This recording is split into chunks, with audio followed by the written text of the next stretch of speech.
Madam, upon arriving this evening, a guest, Ms. Shreenan, engaged me in private conversation. Yes? She's asked me to inquire on her behalf if she may please peruse your private collection in hopes of borrowing a book. Right. I'll just say, perhaps another time.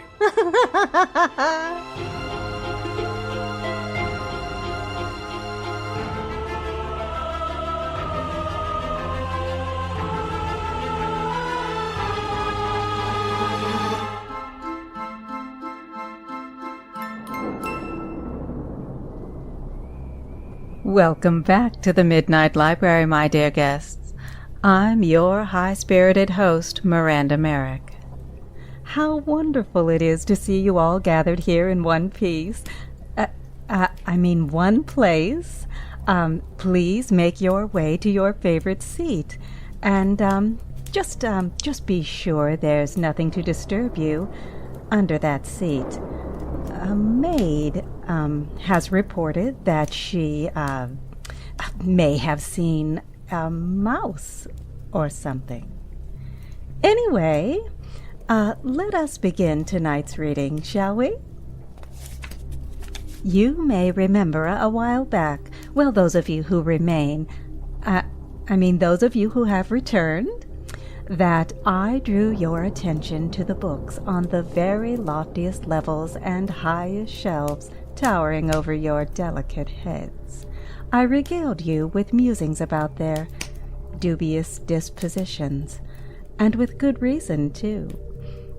The fitted metallic jackets, robust shackles, and heavy iron chains that anchor the old books to their assigned locations are a true necessary evil.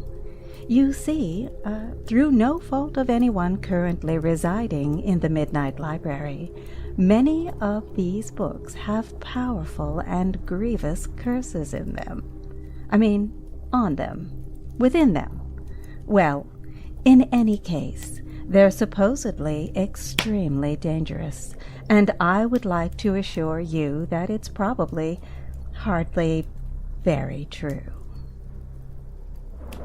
In times long past, this manner of protection, the proclamation of dire curses, was the only way some ancient institutions felt they could safeguard their precious tomes and sacred books and records and manuscripts from the stealthy, thieving fingers of those who would purloin the books, either for themselves or, more likely, for the sake of selling them to gain profit from them.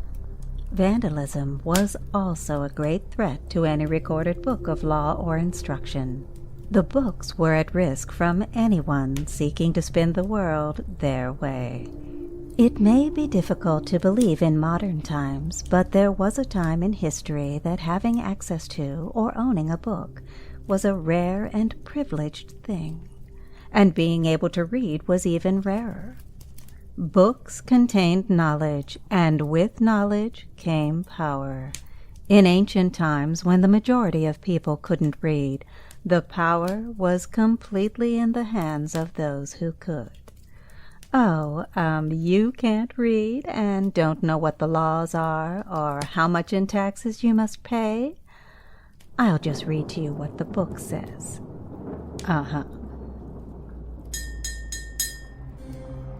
Tonight's reading is sponsored by a warning from the Midnight Library.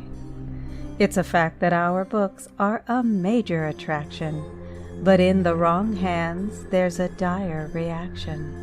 The magic old books emit hexes and curses. You'll need more than a doctor and a team of nurses. Lift even one book from its rightful place. You might shout for help, if you still had a face. There's no telling which book has the bad or the worse. You might simply go mad, or be in need of a hearse. Please heed our words, for we surely know best. Keep your hands off the books, and remain our dear guest.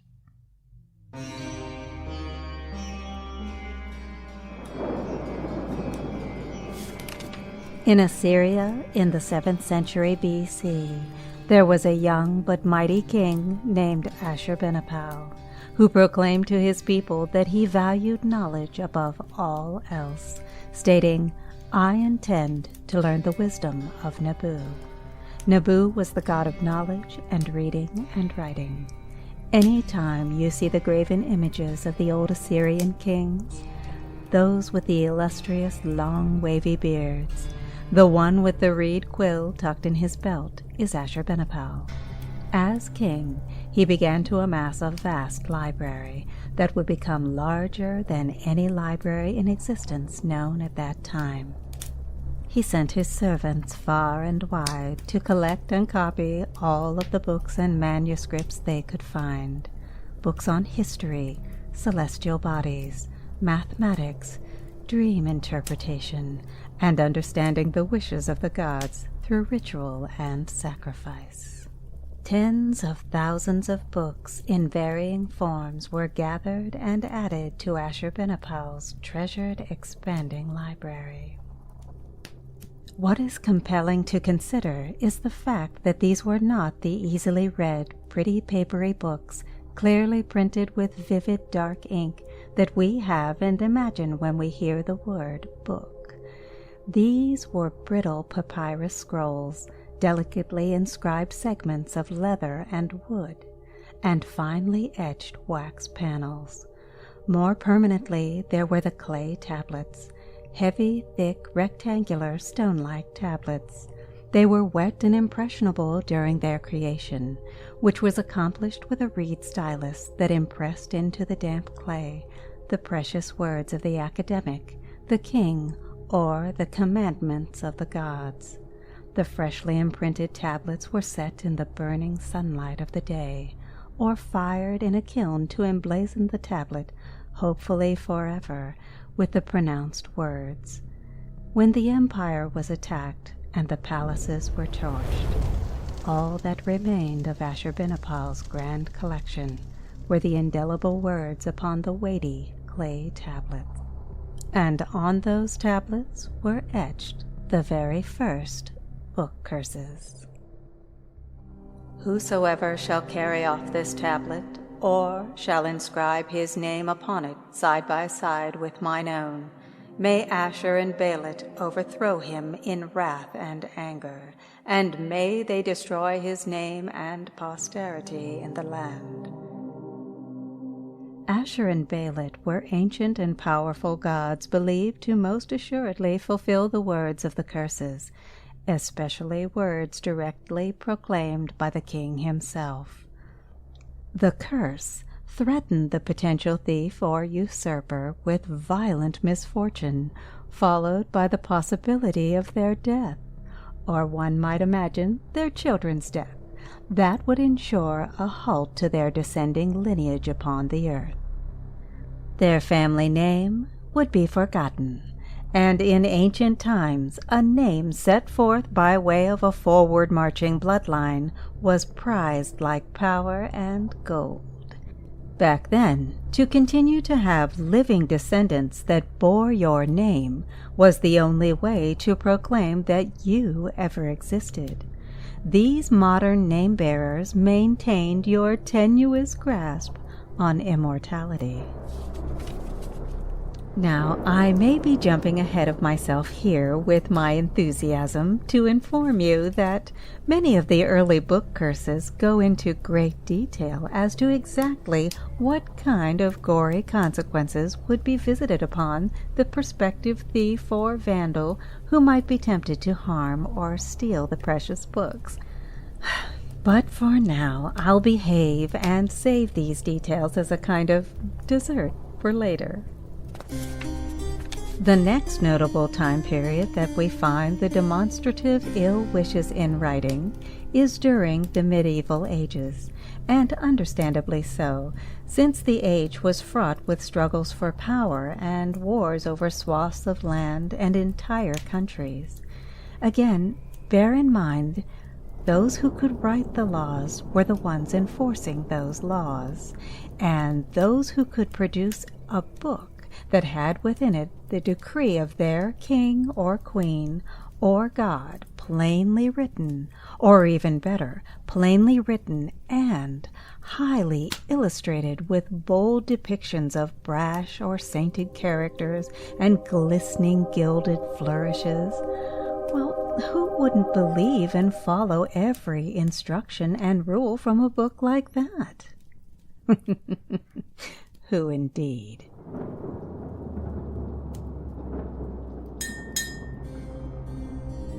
Come meet us for drinks at the Broom and Fang. Help plan some hijinks and be part of our gang. We know some of you are just like us.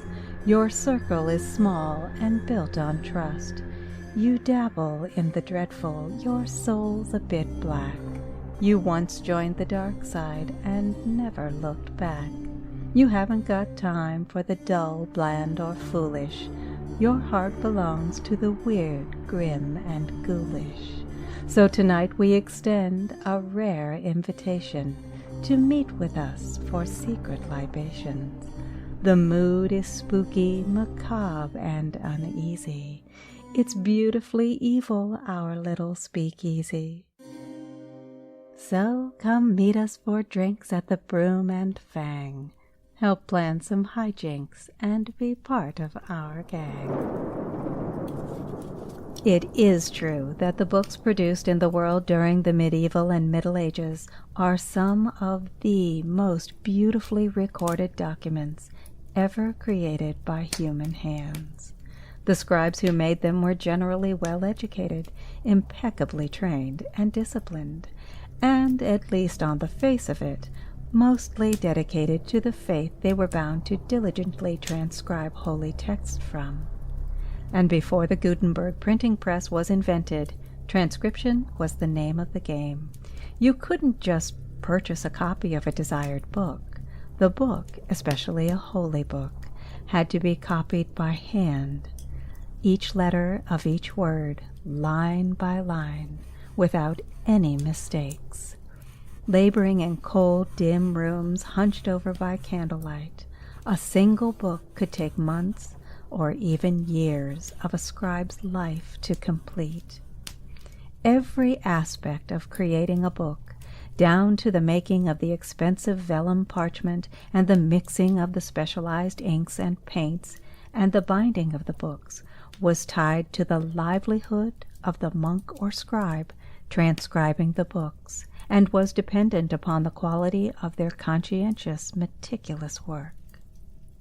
Any scribe whose work was found to be unsatisfactory for any reason could be punished in a range of merciless acts, from something as light as praying for hours or days for penance, or being fed only bread and water until their skills improved, to being subjected to lashings across their bare backs with flesh-cutting flails or ropes entwined with ripping metal barbs. What was that old saying? Oh, yes, the beatings will continue until morale improves. Seriously, though, scribal abuse was a real and accepted part of life during these times. One colorful example of this is the recounting of the torture of the rebellious scribe Johannesus by the command of the Byzantine Emperor Justinian II, who was also called Justinian the Slit-Nosed. Johannesus was forcibly brought before the enraged emperor, who ordered that stiff, dry reeds be forced up under Johannesus's fingernails, and then driven up under the skin further still until they reached the second knuckle of each finger. Then the emperor called for parchment and pen to be given to Johannesus, and demanded that he write. Johannesus was witnessed to have grappled the pen in his mauled fingers, but refused to write the phrases he was instructed. He also refused to write in the ink which he was provided. Instead, he scrawled out a prayer to God. using the fresh blood that flowed from his mutilated fingers. When he threw the bloody prayer in the face of Justinian, Johannes was sentenced to die a mouse's death, which may not sound all that horrific, but it did mean he was crushed between two massive slabs of stone. The scribes who had worked so diligently for untold numbers of days and nights often worked to the point of being physically broken themselves, for all of them suffered from enduring terrible working conditions, sustaining pitiful maladies, such as failing eyesight and dwindling muscles and crippling arthritis. In an attempt to protect their precious books, the scribes used the only weapon to be found in their humble possession, their words. And since people of early times were so compelled to believe everything that was written in the cherished and rare tomes, after all, they often contained the commandments given directly from the God that held their very fate in his heavenly hands, well, they also believed the power of the curses added by the scribe who had made the book, mainly because the curse seemed as though it was the express written word of the God whose words comprised the book, because a scribe would never pen his own name to the curse.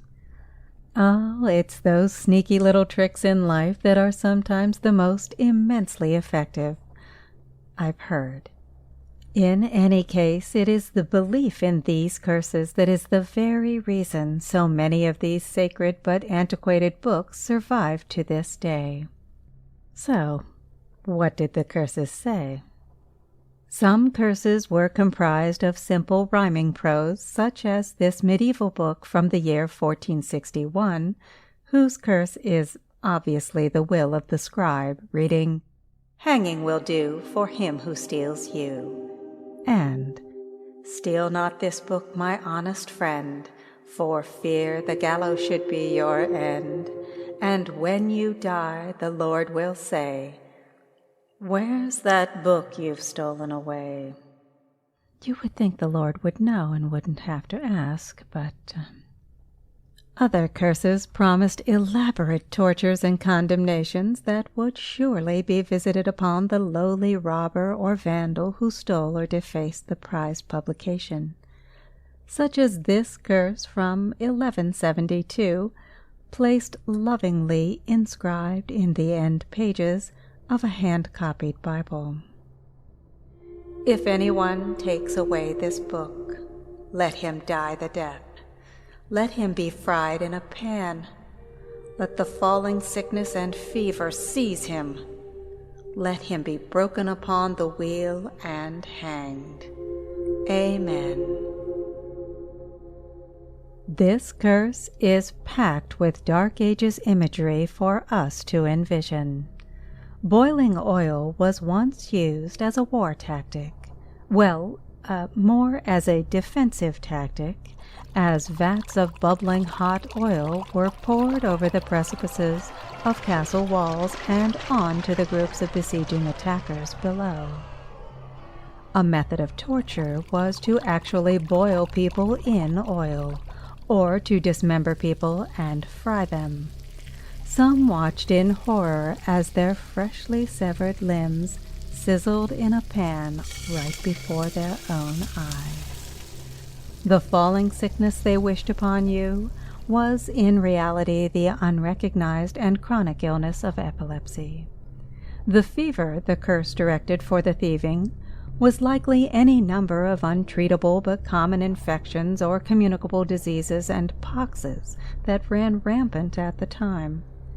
Now, a few of these you might have suspected you might be at risk of just by chance, but to be broken upon the wheel, now that was something if you believed you might even have the slightest risk of happening to you.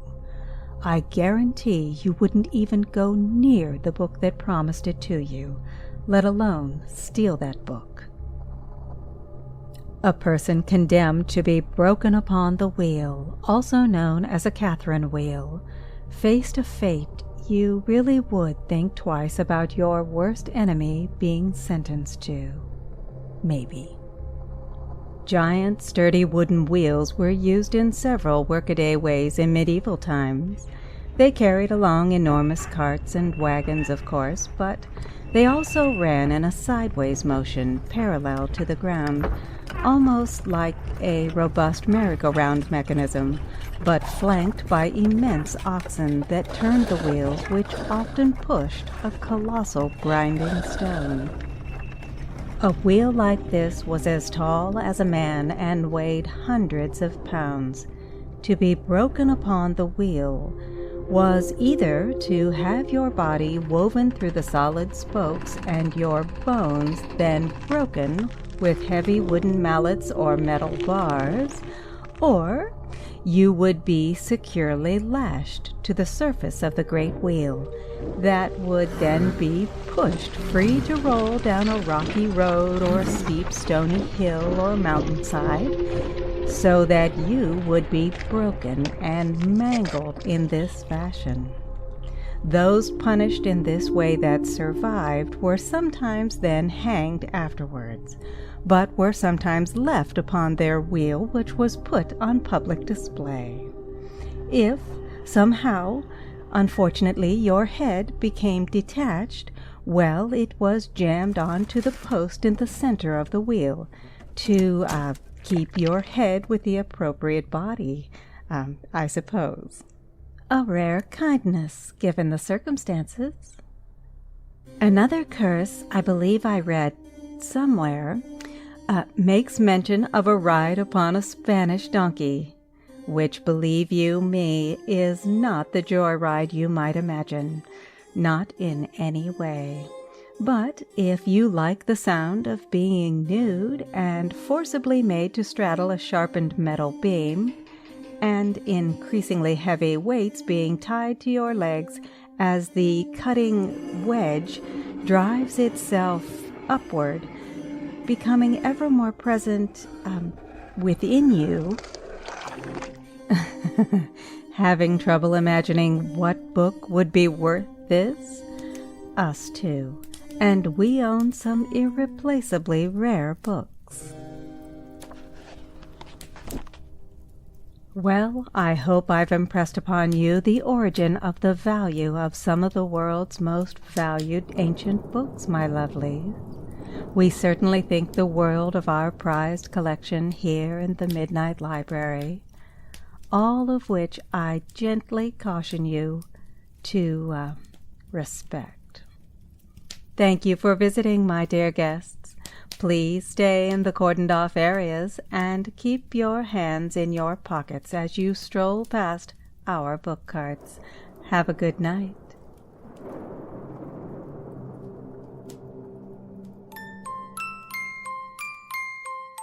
Madam, Miss Shreenan has stood stiff as a board in the main hall. Is she dead?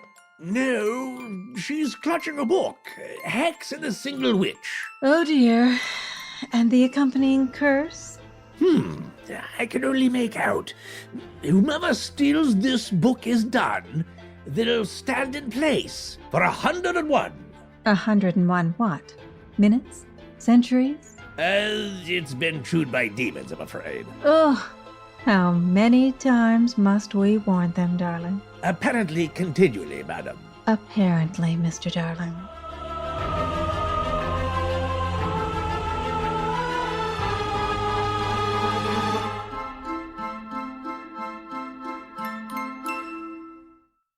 The Midnight Library is brought to you by Miranda Merrick and Astonishing Legends. Sound design is by Chris at Sounds Like an Earful. Please consider becoming our patron, where everyone gets something, by visiting patreon.com/midnightlibrary. And for some real fun, check out the Midnight Library and Broom and Fang pub merch on redbubble.com. Just search Midnight Library.